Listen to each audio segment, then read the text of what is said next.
राधे राधे। आज हम आए हैं भोपाल और अब हम जा रहे हैं उज्जैन, जहाँ की महाकालेश्वर के हम दर्शन करेंगे और उसके बाद जाएंगे ओमकारेश्वर और बीच में संदीपनी मुनि आश्रम। तो वीडियो के थ्रू हम आपको दिखाएंगे कि किस तरह से हमने दर्शन किए, तो वीडियो को एंड तक देखते रहिएगा। राधे राधे। तो आइए बताते हैं आपको हमने अपने ट्रिप की शुरुआत कैसे की है। यह है सिकंदराबाद रेलवे स्टेशन, जहाँ से हमने गोरखपुर एक्सप्रेस ट्रेन ली है भोपाल के लिए।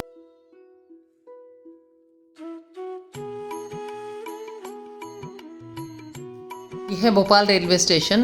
अब हम यहाँ से जाएंगे अपनी फ्रेंड के घर में।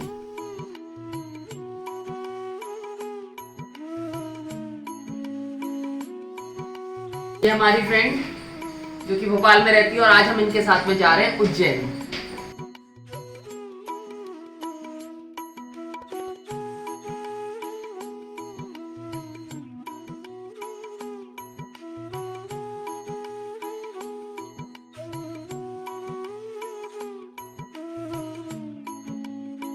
भोपाल शहर को झीलों का शहर भी कहा जाता है। यहाँ पर आपको काफ़ी सारी लेक्स मिलेंगी।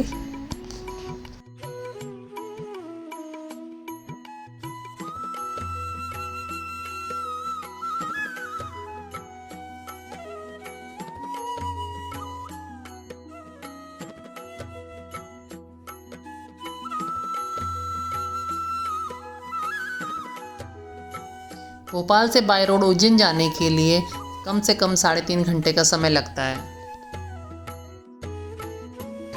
तो हम रुके हैं एक जगह पर ब्रेकफास्ट करने के लिए।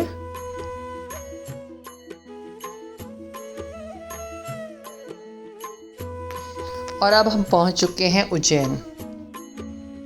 होटल में चेक इन करने के बाद अब हम जा रहे हैं महाकाल के दर्शन करने के लिए।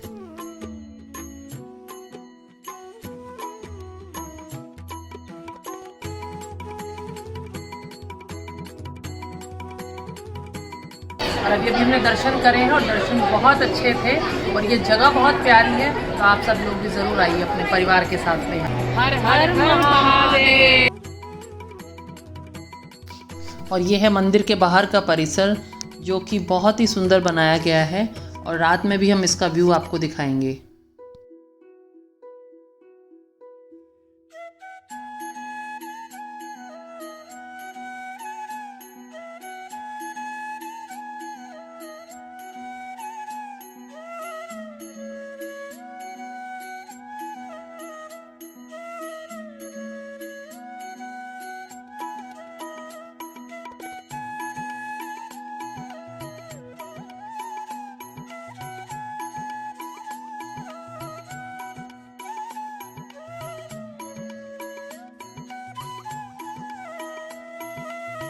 महाकाल के दर्शन करने के बाद आइए अब आपको लेके चलते हैं संदीपनी मुनि आश्रम। उज्जैन से संदीपनी मुनि आश्रम की दूरी 6 किलोमीटर है।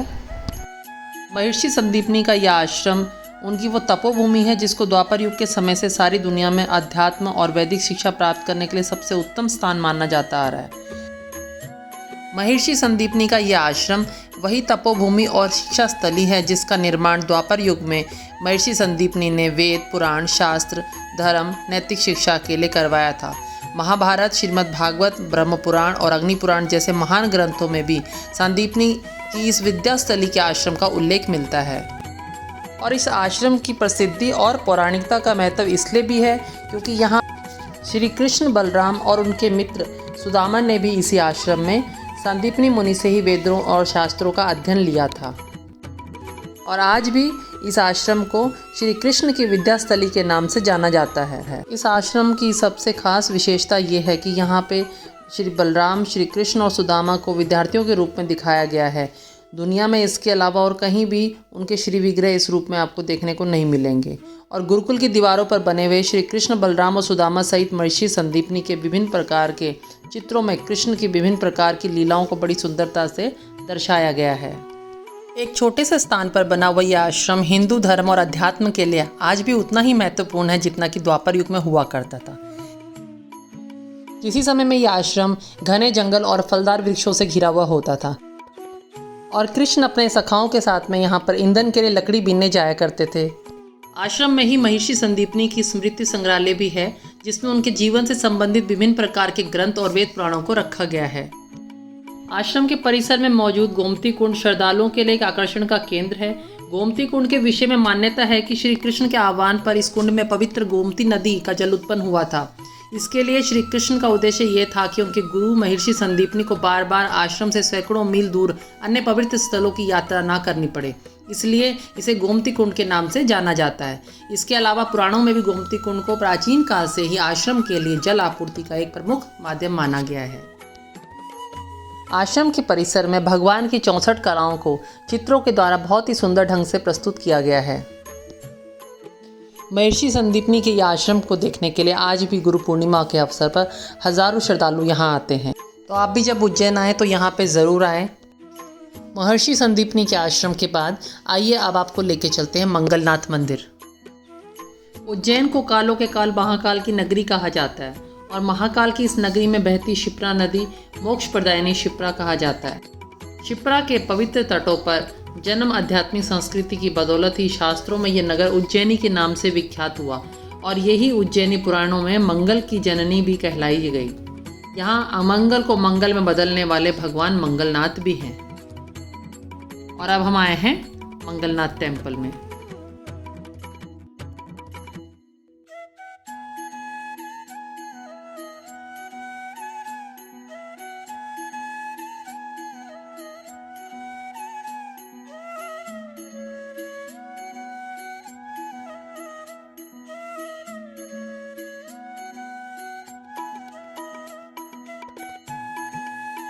भगवान मंगलनाथ के दर्शन के बाद आइए अब आपको लेके चलते हैं हरसिद्धि माता के मंदिर। कहा जाता है कि उज्जैन की रक्षा के लिए आसपास देवियों का पहरा है, उनमें से एक हरसिद्धि देवी भी हैं। कहते हैं कि मंदिर वहां स्थित है जहां की सती के शरीर का अंश अर्थात हाथ की कोहनी आकर गिर गई थी, अतः इस स्थल को शक्तिपीठ के अंतर्गत माना गया है।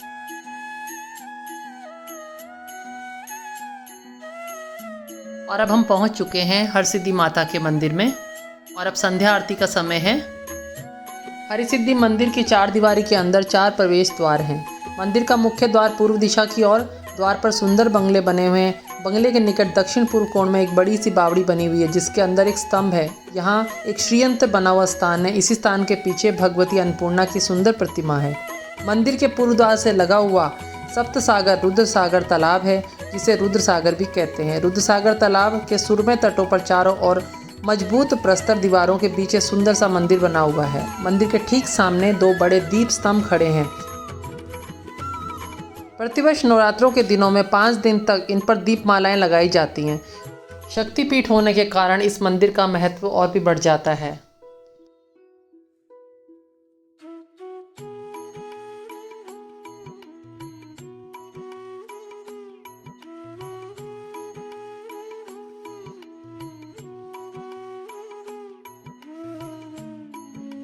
हरसिद्धि माता के दर्शन करने के बाद अब हम वापस जा रहे हैं महाकालेश्वर मंदिर की तरफ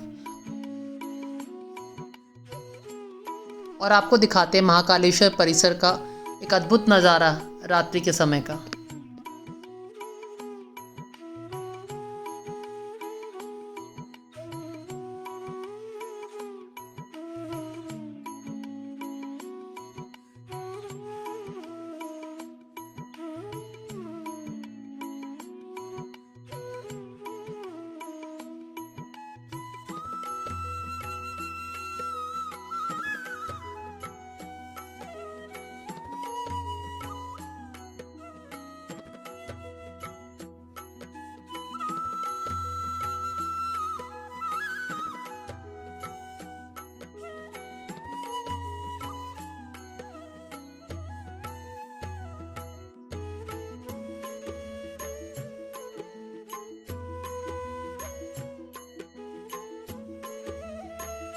और रात में इस परिसर में घूमने का आनंद कुछ और ही है।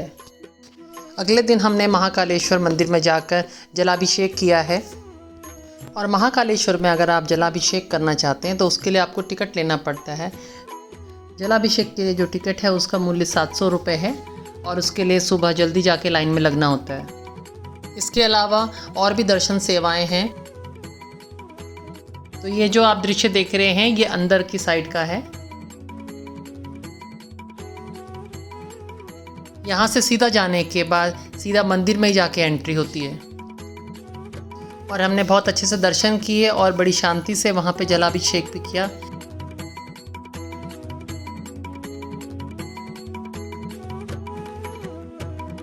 और अब हम जा रहे हैं एक और ज्योतिर्लिंग ओमकारेश्वर। ये भी मध्य प्रदेश में ही आता है।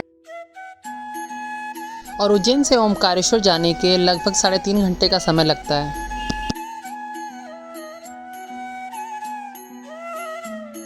हम पहुंच चुके हैं ओमकारेश्वर।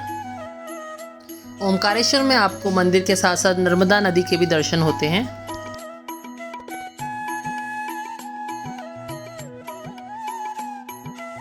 और ये जो नज़ारा आप देख रहे हैं ये ब्रिज के ऊपर से है। और अब हम ब्रिज के थ्रू दूसरी तरफ जाएंगे मंदिर में दर्शन करने के लिए।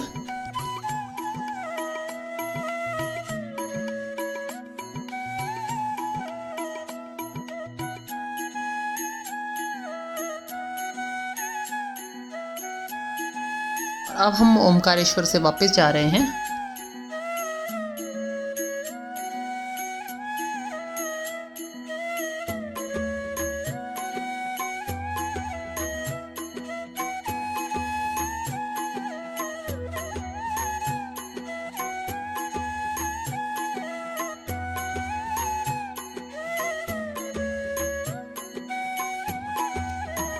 अब हम पहुंच चुके हैं इंदौर जंक्शन।